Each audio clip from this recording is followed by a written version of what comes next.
नमस्कार, मी दीपक देशमुख. माझ्या यूट्यूब चॅनलमध्ये तुमच्या सगळ्यांचं स्वागत आहे.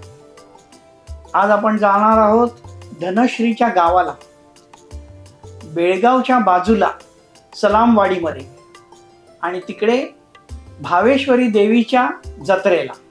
भावेश्वरी देवी हे कर्नाटक, गोवा, महाराष्ट्र यांचे श्रद्धास्थान आहे. या मंदिराची यात्रा दरवर्षी मोठ्या उत्साहात साजरी केली जाते, ज्याला स्थानिक भाषेत मोहनगा भावेश्वरी यात्रा असेही म्हटले जाते. हे मंदिर सलामवाडी आणि मोहनगा या गावाच्या सीमेवर वसलेले आहे. ही यात्रा साधारण फेब्रुवारी महिन्यात 3 दिवस चालते. कर्नाटक, महाराष्ट्र व गोवा या भागातील भाविकांचे श्रद्धास्थान असलेल्या श्री भावेश्वरी देवीच्या यात्रोत्सवाला सोमवार दिनांक 2 पासून सुरुवात झाली. सोमवार दिनांक 2 फेब्रुवारी सायंकाळी 6 ते मंगळवार दिनांक 3 फेब्रुवारी सकाळी 6 वाजेपर्यंत त्यांचा शस्त्र इंगळ्याचा कार्यक्रम होतो. ह्या मोदक्याला देवनगरी बोलली जाते आणि ह्या देवळातली मूर्ती स्वयंभू आहे. बेळगाव जिल्ह्यातील हुक्केरी तालुक्याच्या पश्चिम टोकाला महाराष्ट्र कर्नाटकाच्या सीमेवर घटप्रभा नदीच्या तीरावर श्री भागेश्वरी देवीच्या वास्तव्याने तीर्थक्षेत्र बनलेले गाव म्हणजे मोदगी. बेळगाव जिल्ह्यातील प्रमुख देवस्थानापैकी एक म्हणून भागेश्वरी देवीला ओळखले जाते. नवसाला पावणारी देवी म्हणून ह्या देवीचा नावलौकिक आहे. अनेक देवदेवताप्रमाणे या देवतेच्या उत्पत्तीच्या अनुषंगाने व तिच्या महात्म्याविषयी कोणतीही लिखित माहिती उपलब्ध नसली तरी येथील चालीरीती, रूढी, परंपरा, या भागातील वडीलधाऱ्या मंडळींकडून व्यक्त होणाऱ्या आख्यायिका यांच्या आधारे देवीच्या कथा सांगितल्या जातात. प्रजेच्या भाविकतेला धावून आलेली देवी म्हणजे भावकाई देवी. तेव्हापासून या देवीला भावकाई देवी म्हणजेच भावेश्वरी आदी नावाने संबोधले जाऊ लागले. या देवीची यात्रा प्रत्येक माघ पौर्णिमेला भरते. दुःखी व पीडित लोक देवीच्या शस्त्र व इंगळ्या घेऊन पीडामुक्त होतात. शस्त्र इंगळ्याचा कार्यक्रम म्हणजे काही भाविक इथे जळत्या निखाऱ्यावरून चालतात.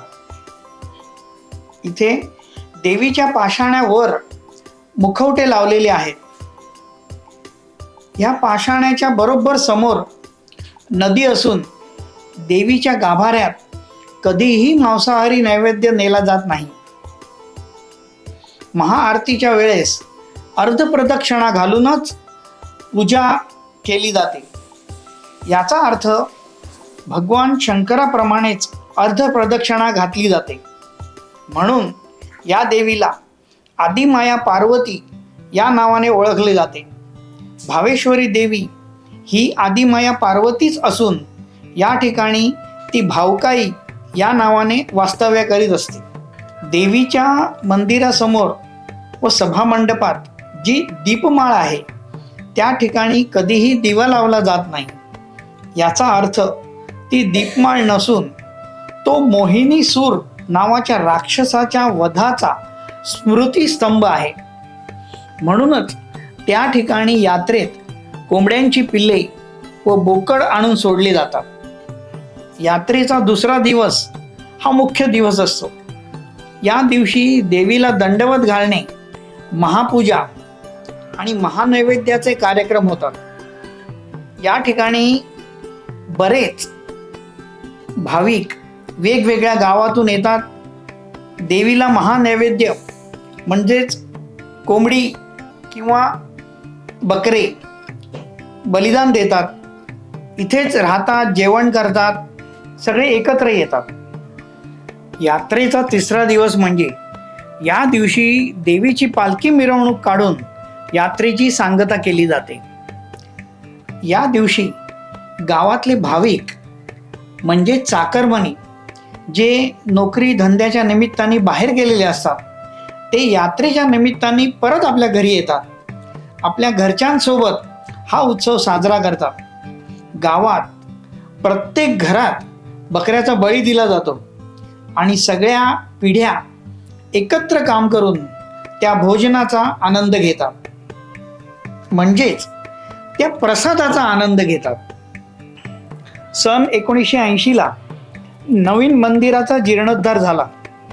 यात्रेच्या काळात पिण्याचे पाणी, आरोग्य सेवा, 24 तास विजेची सुविधा करण्यात आली होती. यात्रेच्या ठिकाणी मिठाई, स्टेशनरी, थंड पेय, लहान मुलांसाठी खेळणी, मनोरंजन आदी स्टॉलनी गर्दी केलेली आहे. यात्रा जरी संपली असली तरी मनामध्ये आठवणी घेऊन मंडळी परत शहराकडे निघतात आणि पुढच्या यात्रेला जरूर येतात. व्हिडिओ आवडला असेल तर लाईक करा, शेअर करा आणि असेच अनेक व्हिडिओ पाहण्यासाठी सबस्क्राईब करा आणि हां, बेल आयकॉन दाबायला विसरू नका.